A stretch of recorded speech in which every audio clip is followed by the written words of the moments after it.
Bonjour à tous et bienvenue dans ce nouvel épisode de Move Story. Aujourd'hui, on va aller rencontrer Louisanne qui va nous parler de la réserve des arts qui va transformer ce lieu en véritable caverne d'Ali Baba en récupérant des déchets et en les réemployant dans le secteur culturel. J'ai déjà fait un petit tour et j'ai trouvé plusieurs trucs qui m'intéressent. On va aller jeter un petit coup d'œil.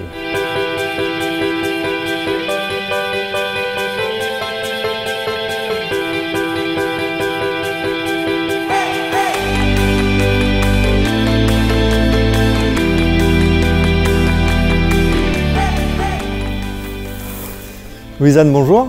Bonjour. Est-ce que vous pouvez me dire ce que c'est que la réserve des arts? Donc la réserve des arts, c'est une association qui existe depuis 12 ans maintenant et qui est en train de se développer à Marseille depuis 1 an. C'est une association qui a pour vocation d'accompagner les professionnels du secteur culturel à s'approprier l'économie circulaire en répondant à leurs divers besoins. Donc on va identifier en se promenant dans ce lieu. Mais l'idée, c'est vraiment de leur donner tous les outils dont ils ont besoin pour éco-concevoir et éco-fabriquer. C'est quoi l'économie circulaire dans le monde du spectacle, dans l'art? C'est quoi? L'idée, c'est de se dire on va tendre vers des productions qui produisent le moins de déchets possible. Donc aller sensibiliser les acteurs culturels, alors d'abord dans un premier temps à la valorisation de leurs rebuts. Je suis une institution culturelle, je produis des scénographies d'exposition par exemple. À la fin du monté-montage, je vais donc produire aussi énormément de rebuts qui sont des rebuts de bois, de métal, de verre. Et l'idée, c'est d'éviter que tout ça parte à l'enfouissement, à l'incinération et de les remettre en circuit auprès d'autres professionnels du secteur culturel. Donc nous, on intervient en tant que prestataire de traitement, de collecte et de traitement de déchets. Donc là, par exemple, notre camion est parti en collecte. Quand il va arriver, on va faire tout un inventaire de ces matériaux-là par typologie de matériaux. On revalorise la matière première, c'est-à-dire, je sais pas, un tasseau de bois avec 1000 agrafes à l'intérieur parce qu'il y avait un coton gratté agrafé dessus. On va les enlever une par une pour que derrière, quand nos adhérents viennent, ils aient envie de réutiliser cette matière première et lui donner une nouvelle vocation. Et là, alors tout ce qu'on voit là, ça fait partie de ces matériaux qui vont être réemployés? Exactement, donc ça c'est nos toutes premières collectes. Ouais. Là c'est encore en chantier puisque suite au confinement on vient à peine de réinvestir les lieux. Donc les matériaux sont revendus à prix solidaire, donc ils sont vendus à tout petit prix. Ils sont vendus quand même pour sensibiliser en disant vous allez utiliser ces matériaux pour vos créations parce que vous en avez besoin. On l'a tous fait de trouver des choses dans la rue un peu en glanant et de se dire tiens cette chaise un jour j'en ferai un truc. Et là l'idée c'est quand même de sensibiliser en disant non ça va servir pour un projet artistique et parce que c'est de la matière qui finalement a de la valeur alors qu'à un moment elle a été considérée comme un rebut et un déchet. En passant entre vos mains, vos talents et vos compétences, elle va devenir un nouvel objet, une nouvelle production, une nouvelle création. Donc c'est important aussi de voir la pluralité des acteurs auprès desquels on collecte. Ça peut être effectivement des musées, mais ça peut être aussi tout ce qui est secteur de l'audiovisuel, cinéma, publicité, etc. Ça peut être aussi des entreprises sur un territoire. J'ai vu un truc, je suis désolé, je suis obligé d'aller voir parce que c'est quand même super.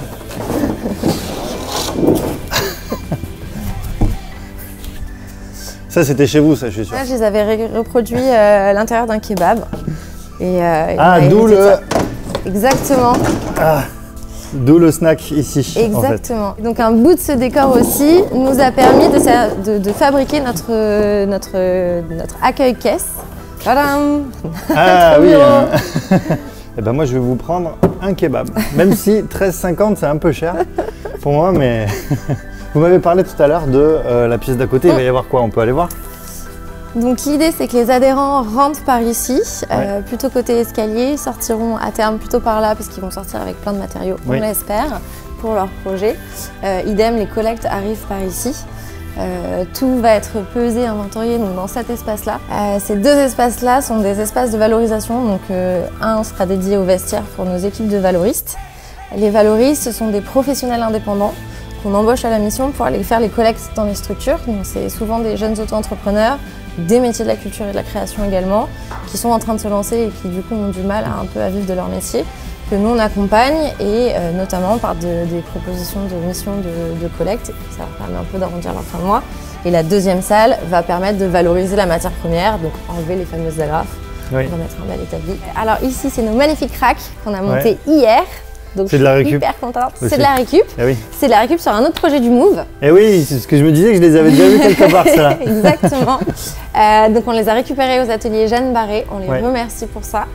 Et donc l'idée de ces racks, ça va être effectivement en rez-de-chaussée, si on peut dire, tout ce qui est matériaux un peu lourds, type de parpaing, la brique et des aglos. Ouais. Exactement. Et ensuite, principalement de la moquette, puisque la réserve des arts récupère beaucoup de moquettes en général. Et c'est des éléments qui sont assez lourds, donc ça va permettre de stocker la moquette. Vous disiez que le but à terme, c'était de créer une dizaine d'emplois. Le projet existe déjà en Ile-de-France. En Ile-de-France, on a combien d'emplois déjà créés à peu près? En Ile-de-France, ils sont 22 salariés. Ouais. Alors l'objectif, tout ça avant de ce qui nous est arrivé, oui. L'objectif sur la fin 2020, c'était de passer à 35 salariés, puisqu'ils sont passés de 1500 m² à 3000 m² en septembre 2019. Donc voilà, qui dit plus grand, dit aussi plus d'emplois. C'est super, je sais pas si c'est très intéressant, mais je vais quand même les donner parce que moi je trouve ça très intéressant. C'est l'ADEME qui donne des chiffres donc sur le réemploi marchand, donc c'est ce qu'on fait nous, pour 10 000 tonnes de déchets collectés, ça crée 79 équivalents temps plein. Et si on compare avec de l'enfouissement ou de l'incinération, on est à 3 équivalents temps plein et 1 équivalent temps plein. Donc en fait, le réemploi, c'est de l'emploi local et c'est de l'emploi non délocalisable. Donc en fait, ici, c'est un lieu provisoire en fait. Vous êtes là pour une durée limitée.